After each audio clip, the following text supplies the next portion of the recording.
Përshëndetje miq, mirë se erdhët në emisionin Pena e Shkodrës. Faleminderit që jeni me mua të shtunave. Patjetër unë gjej rastin t'ju falenderoj nga valët 92 MHz të Radio Shkodrës.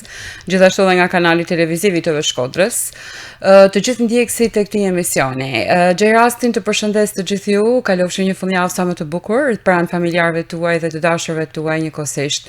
Këtë ditë të ngrohta maj, uroj t'i kaloni sa më bukur kudo në vendet ku relaksoheni të gjithë. Pse jo, qyteti jon i Shkodrës ofron vende shumë të bukura patjetër. Si që shihni në studio kam një mikesh time. Do të them për çdo të ftuar mikesh ose mik timin, sepse miqtë e librit, miqtë e artit, kulturës, të letërsisë janë sinqerisht janë edhe miqtë e mi. Libri bashkon njerëz të cilët e duan të bukur, e duan fjalën e bukur, e duan artin, e duan letërsinë dhe duan kryesisht poezinë. Dhe përpara jush sot gjendem me Beti Plepçin. Unë po ta them emrin tënd të artit, sepse më pëlqen kështu, por gjithsesi edhe ti edhe emrin tënd e ke realisht shumë të bukur. Mirë se erdhën në studion e Radio Shkodrës. Shumë faleminderit, mirë se u gjeta, faleminderit shumë edhe për ftesën. Ftesa ishte një kënaqësi, pa diskutim, bashkëpunimet tona tashmë kanë marrë për masa tjera dhe unë jam e lumtur që ne jena së bashku në rrugtime që çojnë përpara figurën tënde Biti dhe ajo vjen duke u përforcu libër mas libri, botim mas botimi, vjen duke sjell kompletisht një botë tjetër tënde të mbrëmshme. Siç është ky libër këtu njësoj si unë. Po, ky është libri i të dyjave ne. Patjetër. Jemi që e kam arrit I me poezi realizu. tuja dhe me pak sa redaktim gegnisht. Me shumë sa redaktim gegnisht në ona jote, që të falenderoj shumë, që arrite një me një diçka që unë nuk isha në gjendje me bë. Para lexuesve shkodran, të jetë një libër në dialektin ton është një mrekulli. E këtë mrekulli e bën e ti. Këtë mrekullinë e kena pas bashkut, e ke fillu ti, e ke inicuti me vargjet tuja të mrekullueshme. Unë nuk du me fol me egzagjerime, me hiperbola, sepse poezia flet vetë. Por ajo që flet më së shumti në këtë rrugtim ose në këtë pjesë, në këtë libër tanin të dytë, është figura jote femnore. Ti vjen shumë sensuale, ti vjen një gru me një karakter shumë të fortë, por në sensin që vjen një gru pa barriera tashmë. Ti vjen me kallëzu bocë se ndjenjat, shisat dhe gjithçka jona e mbrëmshme mund të menaxhohet kaq bukur dhe mund të përkthehet në një poezi të mrekullueshme, të fuqishme, siç janë poezitë e librit njësoj si unë. Po, është e vërtet. Në të vërtetë unë jam si karakter e brisht, po në atë brishtësin time unë kam gjetë edhe forcën për mi babal çdo gjas. Edhe me të vërtetë me forcë të madhe, flasë dhe i baj thirrje gjithë grave, ashtu si e kam gjetur forcën, njësoj si unë, bëhen edhe ato, të ngrihen, edhe në qoftë se janë brishta, se e brishtën dhe unë, të ngrihen, të thojnë zërin e tyne, të thojnë fjalën e tyne, mos lejohen që të megjithëse tash besoj se në këtë vit që jemi, nuk besoj që t'jenë të ndodhin gjëra të tilla, por mos lejohen të keq trajtohen. Absolutisht jam dakord me mesazhin tënd. Ky libër përcjell mesazhe të ndryshme. Të lutem, ka tematika të ndryshme ky libër. Nuk përmend më tashmë se si ndoshta në librin e parë u gjamën para një libri me tematika kryesore, ku të paktën ajo tematika që zante vendin më të madh ishte dashnia, siç e thojmë në Shkodran.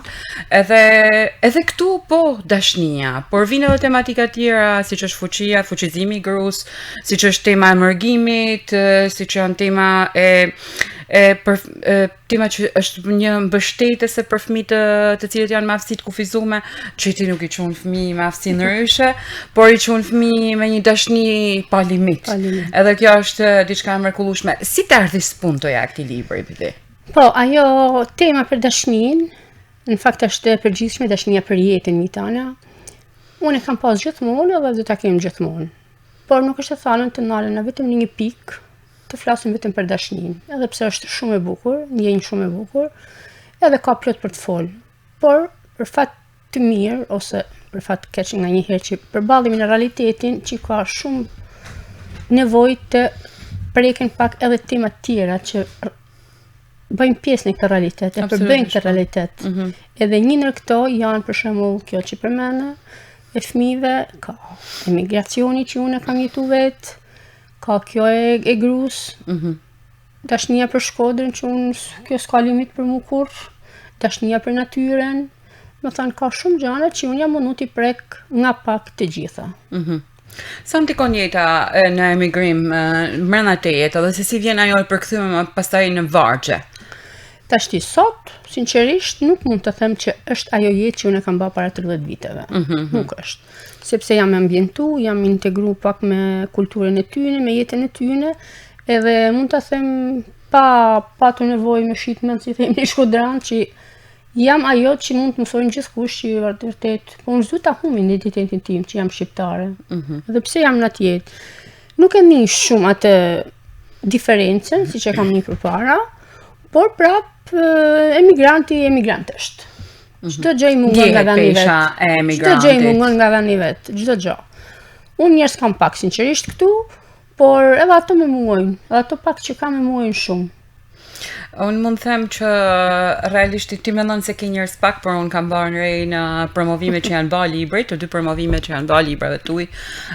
Ka pasur një sallë të mbushur me njerëz që e dojnë shumë betin. Edhe nuk mendoj se ke njerëz pak, po janë njerëz shumë që të dojnë, edhe nganjëherë ne nuk e kuptojmë se sa janë ata njerëzit që na dojnë deri që i shohim në një moment shumë të rëndësishëm, shumë kyç jetës tonë. Sepse sjellja e një libri tjetër është një moment shumë i rëndësishëm, është një krijim i ri, është një lloj sikur ato krijesa që ne nana t'i japim jetë fëmijëve. Po kështu janë edhe librat, quhen krijesa, që i dhënë jetë një gjë kaq fantastike siç është një sesion. Po kjo është e vërtetë në fakt, edhe jam mundu pak a shumë me bë një akordim titullit me figurën, edhe me poezitë mbrenda, jam mundu të bëj një trinom akordimit me poezinë, me titullin dhe me kopertinën. Them të drejtën, nuk them që nuk e kam besu se njerëzit ndojnë kaq shumë, e kam besu. Kanë ardhur sepse më thënë drejtën unë kam një natyrë time që unë e jap respektin më parë. Edhe padyshim më shkthyer edhe sot, jep e vet. Më shkthyer respekti që shpresoj që njerëzit ta shohin këtë emision dhe t'i falenderoj me të vërtetë nga zemra të gjithë pjesëmarrësit që ishin sot në sallën e padyshim që ka njerëz që ndjekin emisionin Pena e Shkodrës, padyshim edhe të ftuarit e tu special janë ata që ndjekin emisionin Pena e Shkodrës. Unë jam i sigurt për këtë, po edhe siç e vumre kishte nga ata që e kishin lexuar librin, nga ata që dhanën mendimin e tyre për librin. Ajo pjesa që i ceku një pjesë të mirë të sallës, një pjesë e mirë të audiencës në kohën që promovimi, ishte sjellja në kujtesë e vogëlisë, e fëminisë, e mënyrës tane të rritjes, e njerëzve që kanë përballë jetën tane, e vlerave realisht që ka pas jeta aso kohe, se po themi për disa dekada më përpara. Sa është diçka që vlen brenda teje, sa është diçka që flen brenda teje, që ti kërkon ende vedin nëpër rrugicat e hershme të këtij qyteti. Po, ke kujtun e quaj nostalgji. Edhe sinqerisht sa herë që vin në Shkodër, kaloj nga Dugajt e Reja aty ku jam le rrit. Kisha fat shtëpinë time që dikush e ka marrë tash janë të ndërtu, janë të prish, që më kanë zemrën kur e shoh të prishun, se doin me ndërtu normal. Aty kam pas shumë kujtime. Tek ajo shtëpi kam pas shumë kujtime, me të vërtetë. Me gjithë shokun e mirë që ti e pe sot. Patjetër. Ne kemi fol shumë gjatë për atë shtëpi. Në fjalë, aty janë me të vërtetë ato kujtimet në gërmall që unë kisha sjell tek libri tjetër. E kuptoj. Mall, ke vetëm mall.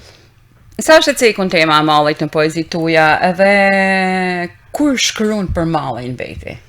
Tashti, për mallin, në vërtet, besoj se unë nuk jam poete, ta nisim nga kjo, unë nuk jam poete.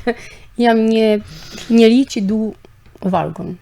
Njëri që dën vargun, një njëri që metaforën e ka totalisht pjesë të poezisë saj, e ka diçka me të vërtet një armë të fuqishme, kisha me thënë, sepse ne fjalën e quajmë në një moment të caktuar armë të fuqishme, por ajo që i përshkon si i dil këto poezi në mas penit është metafora.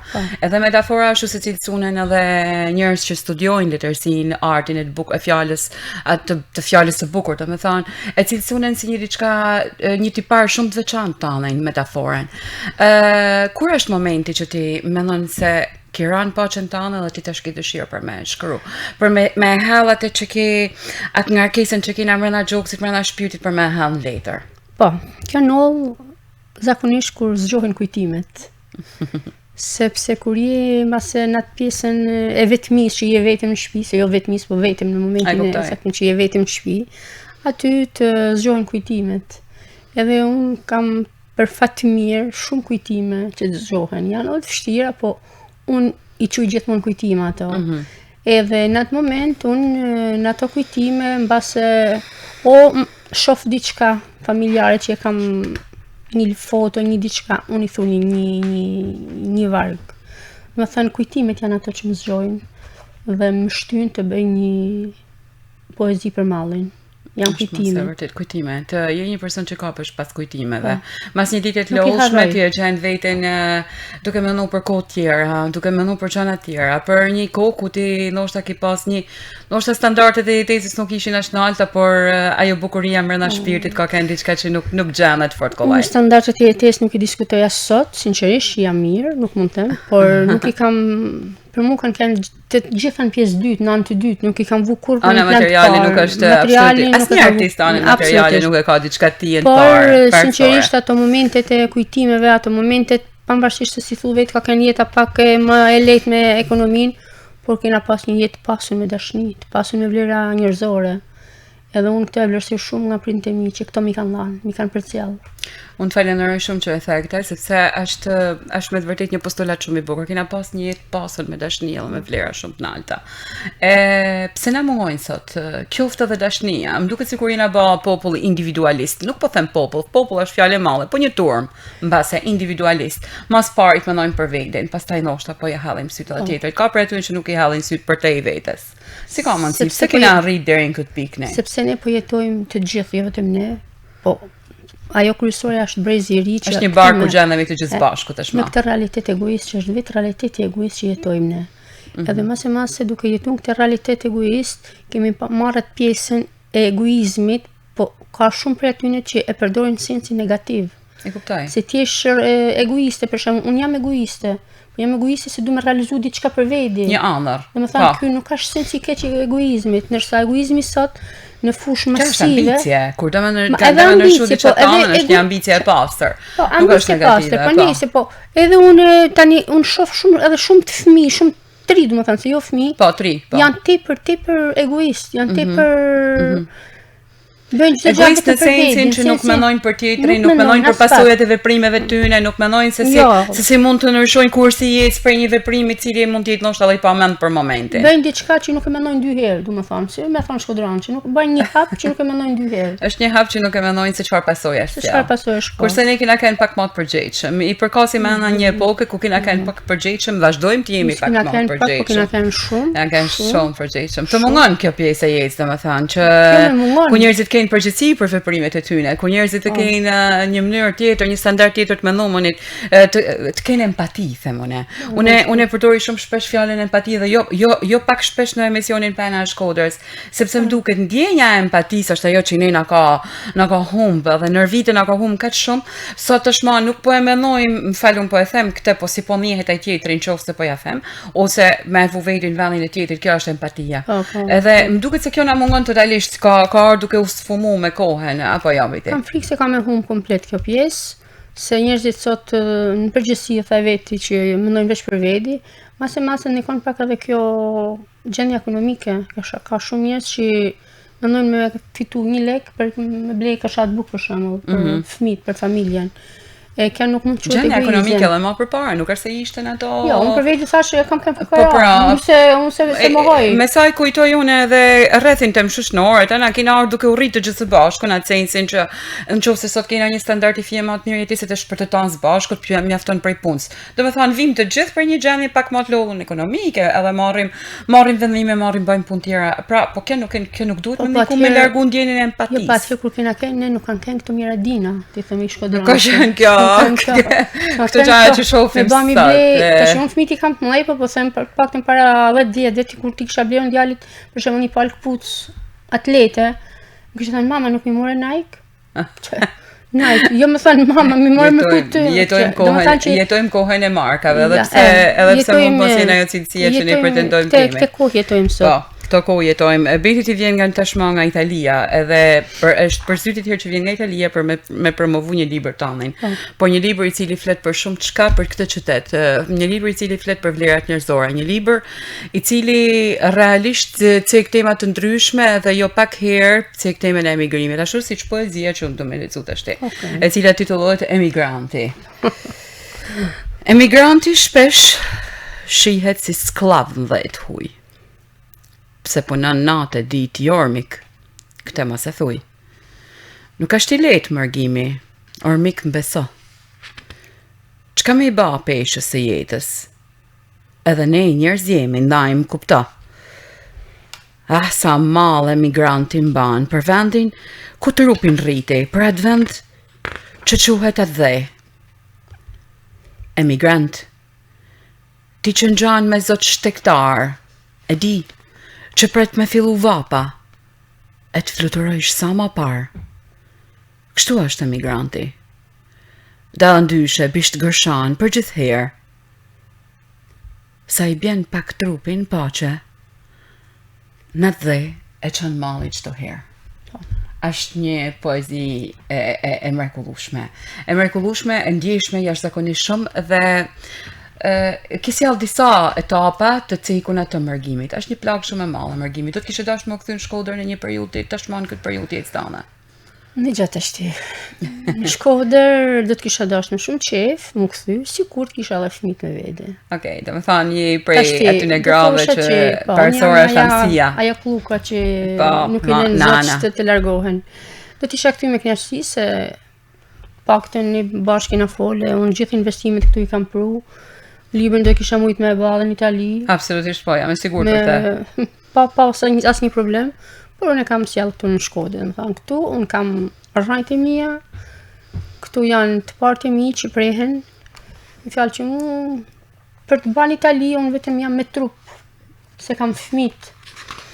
Unë edhe pak vite dal në pension, normal që do kaloj shumë më tepër kohë këtu, se ç'a të bëj atje? Apo e pret me padurim ndoshta kohën kur ti të kalosh paktën visht kalosh më pastaj pak kohë me miqtë tu më shumë, një kohë më shumë në rrugicat e këtij qyteti që ty të kanë mbet mendje, me po qoftë edhe ato rënoja që na duket që të duken momentalisht rënoja, po janë shumë dashuna për ty. Jo, ata nuk janë rënoja, ato janë kujtimet e mia që unë I du shumë.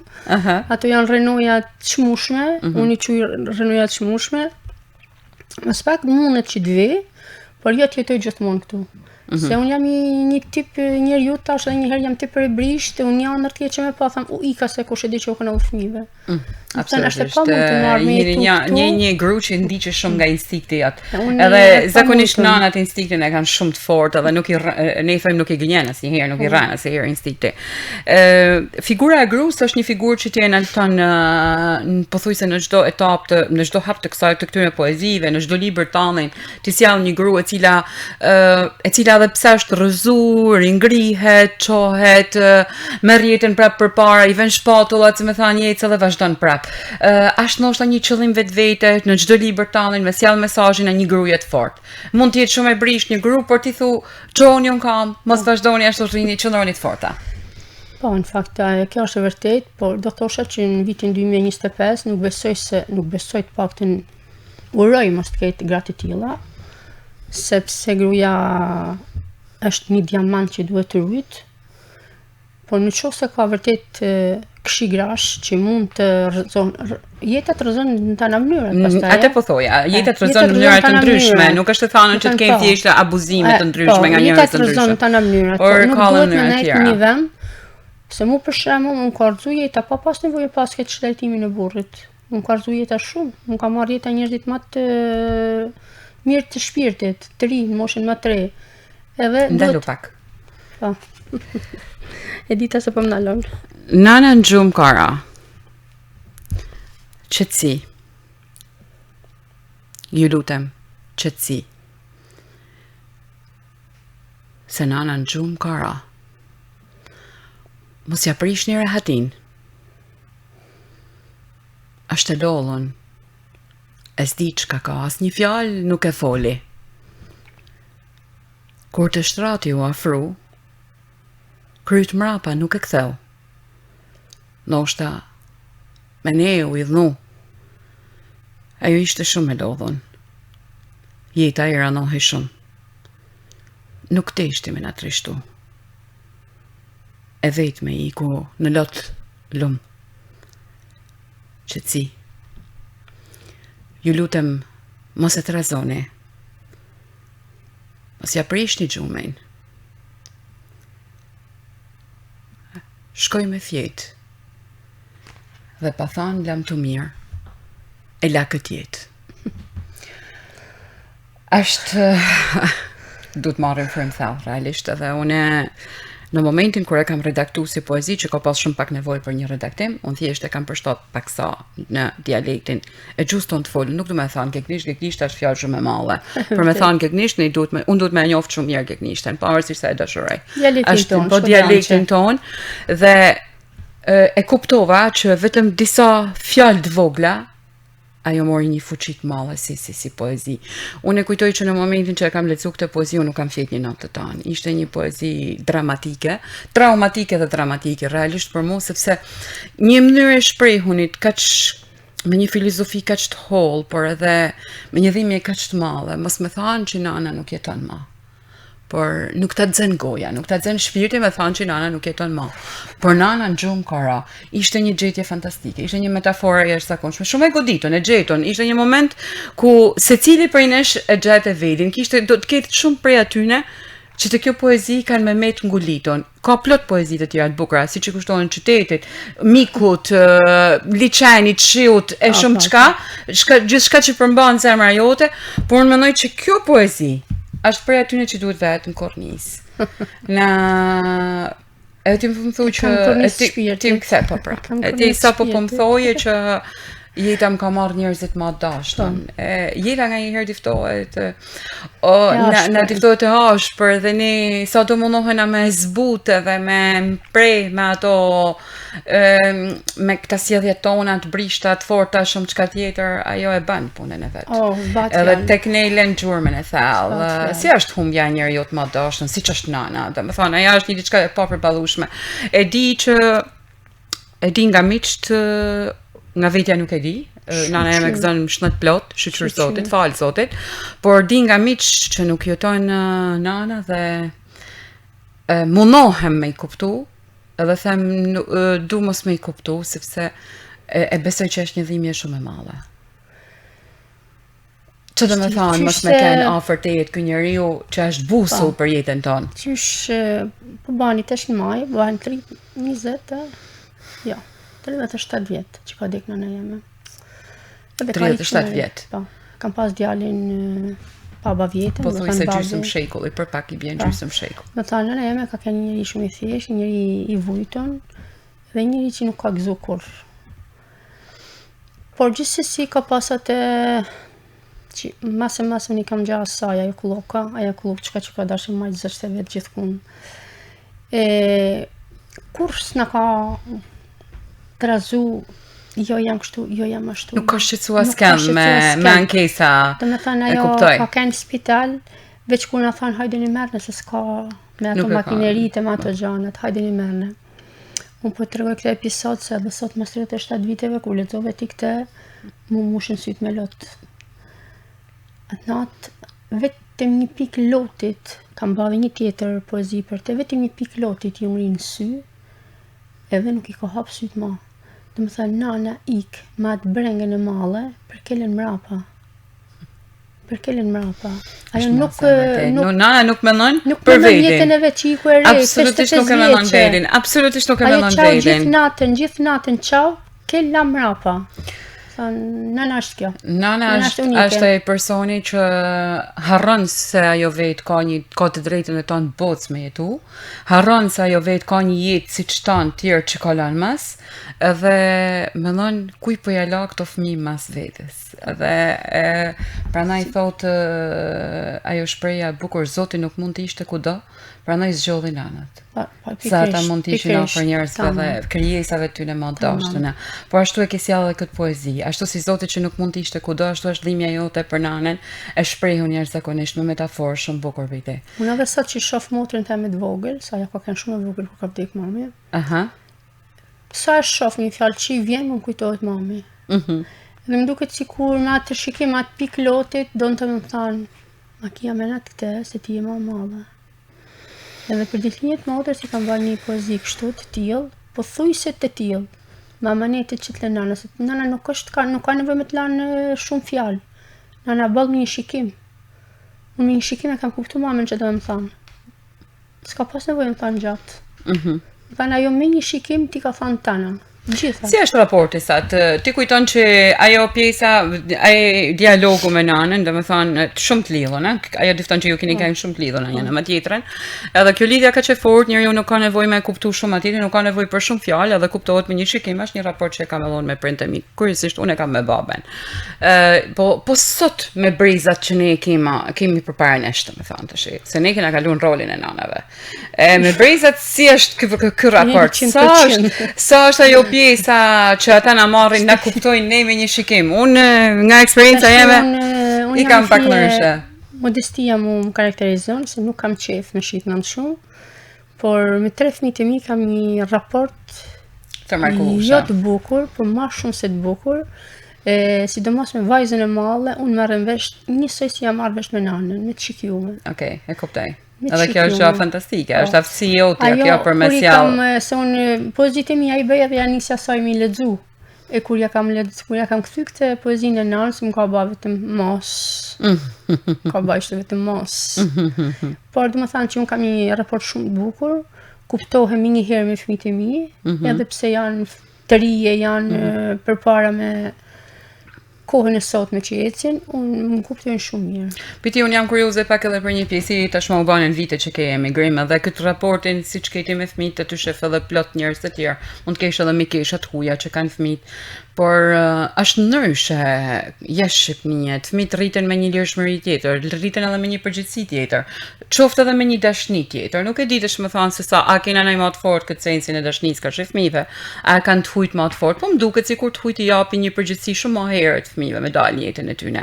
Me kanë pak më të përgjegjshëm me fillu jetën. A është një, domethënë, a është diçka që ty të bën përshtypje një gjë atij se ne ende sot në moshën kur edhe ata e kanë kaluar edhe atë pragun 18 që thonë kalojnë adult, ne mundohena me majt, me najt gati, me kanë prap ne ato nana që përkushtohena shumë, që japim shumë qoftë ekonomikisht, qoftë nga ana morale.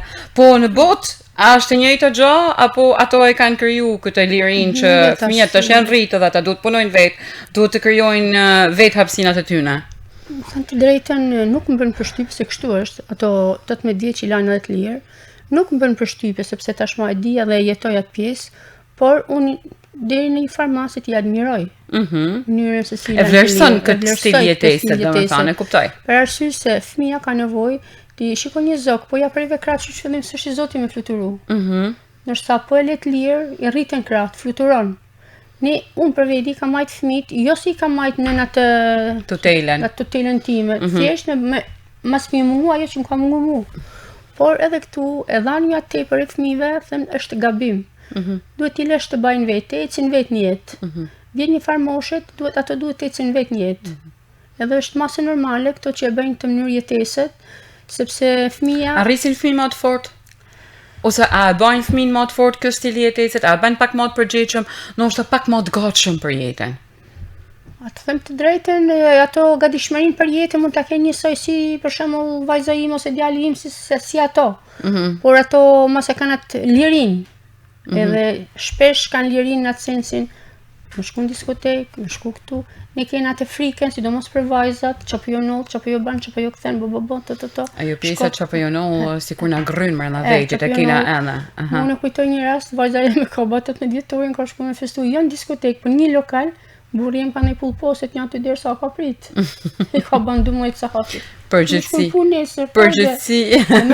e prindve shqiptar. Ne jena ndryshe, në fakt, kena një lidhje komplet ndryshe. Mund të them që është pak e egzageruar kjo jona, edhe jam masë e bindur që është e egzageruar, por është një diçka që unë personale nuk mund ta ndroj. Edhe më shkon mirë kjo, du më ndaj të kështu afër fëmijëve. E kuptoj. Ndërsa për Milan të lirë është për mendimin tim është e drejtë. Ka një person që I dedikohet këtij libër. Unë dash dua nga te kujt I dedikohet, pse ja dedikon këtë libër dhe cila ishte iniciativa jote e parë, spuntoja jote e parë për me sjell një libër dytë. Tashti, spuntoja ime e para për me sjell një libër dytë është thjesht dëshira për me shkruar. Dëshira për me shkruar, shumë mirë. Ta themi kështu. Patjetër. Dëshira për me shkruar.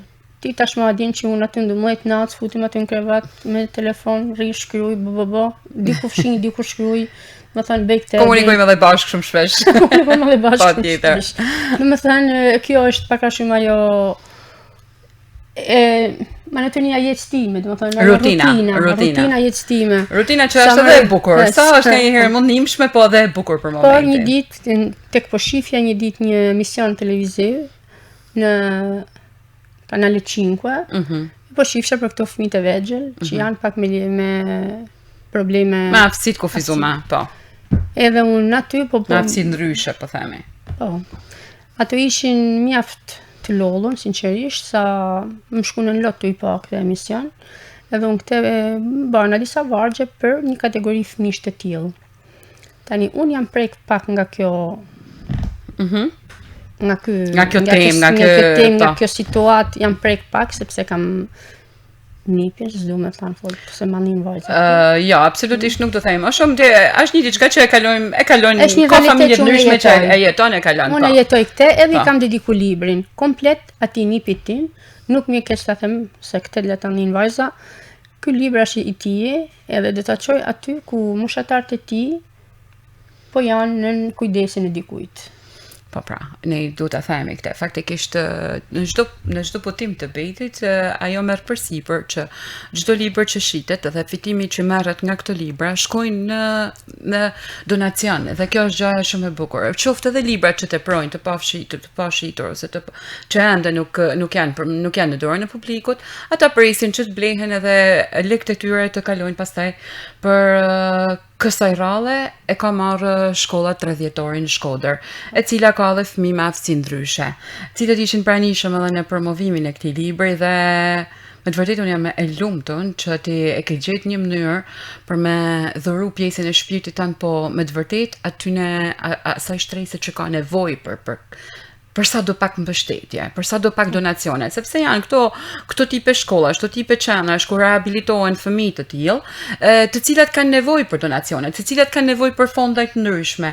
Ndaj beti bën një gest kaq të bukur për mi bë thirrje shumë kujt nesër, sepse ato mbahen nga këto të ardhuna, që vinë nga burime të ndryshme, nga shoqata të ndryshme, por edhe nga individ, pse jo. Edhe ne kur mendojmë nganjëherë mendojmë se duam t'japim diçka prej vetes, mendojmë se duam të ndihmojmë dikë pa marrë ato kamerat pas vetes, pa marrë ato kamerat edhe mikrofonat duke thënë që unë dhash kaq kësaj shtëpi ose le ta bëjmë në një mënyrë të ndryshme dhe një mënyrë tjetër për ata njerëzit të cilët kanë shumë nevojë tek shkolla 30-ore në Shkodër. Është një shkollë që ka edukatorë dhe një drejtuese fantastike që përkujdesen mjaft mirë për fëmijët e kësaj shkolle dhe ata i presin krahau për donacionet, sepse përmirësojnë jetën e atyre fëmijëve, përmirësojnë kushtet e atyre fëmijëve, jo se nuk i kanë shumë të mira, por përmirësojnë edhe mirëqenien e tyre në çdo moment të tyre. Dhe kjo ishte e bukura e këtij donacioni. Dhe ishte me të vërtetë një gjë surprizuese për mua, edhe pse ti e bën edhe me librin e parë, nuk e mendova se këtë gjë po e gjen edhe me librin e dytë. Është një gest fisnik, fantastik, edhe unë përgëzoj jashtëzakonisht për te. Po si ishte kjo lidhja me këtë shkollën? Si ishte? A ishte diçka jotja e mbrëmshme, një thirrje që ti kishe dëshirë për me shku dikon, për me dhuru dikon të libër? Dëgjoj, unë për ta dhuru nuk kam menduar në fakt deri në momentin që kam bërë këtë poezi, sinqerisht. Kur bana këtë poezinë këtyre fëmijëve, pastaj thash unë ky du me dhuru, edhe do ta gjej këtë mundësi. Me një shoqen time, ajo me vajzën e vet që kishte lidhje pak me këtë shkollën, më tha që kjo është një shkollë kështu, edhe më dha numrin e telefonit. Kontaktova me drejtoreshën, edhe dje isha aty tek ajo se shkova për ta taku pak. Mbani përshtypja ajo që më tha kjo drejtoresha, me të vërtetë një gruzoj, elegante shumë në shpirt, flitet tamam e pastër, sinqert. Tha, dhe çmë ditë ta mëzoj kjo shkollë tha mahet vetëm me dhuratat që bajnë njerëzit. Me donacione. Nga shoqata të ndryshme, nga njerëz të ndryshëm. Unë meta në fakt se ky libër i imi është një vlerë modeste. Modeste, siç thuhet. Por duhet vërtet, sidomos te këto fëmijë që janë jetë pafajshme, që për fat keq jeta i ka pa që të hapat e parë të jetës janë përballë me një diçka që duhet ndjekur, gjëna mos ndihmohen. Gjëna mos ndihmohen. Unë tha që dhe kam dha një diçka modeste, po ti nuk e ke idenë se sa kam knaqë shpirtin tim më parë. Po prandaj unë po I jap më shumë kësaj këtij gjestit tam, po jap më shumë një mesazh.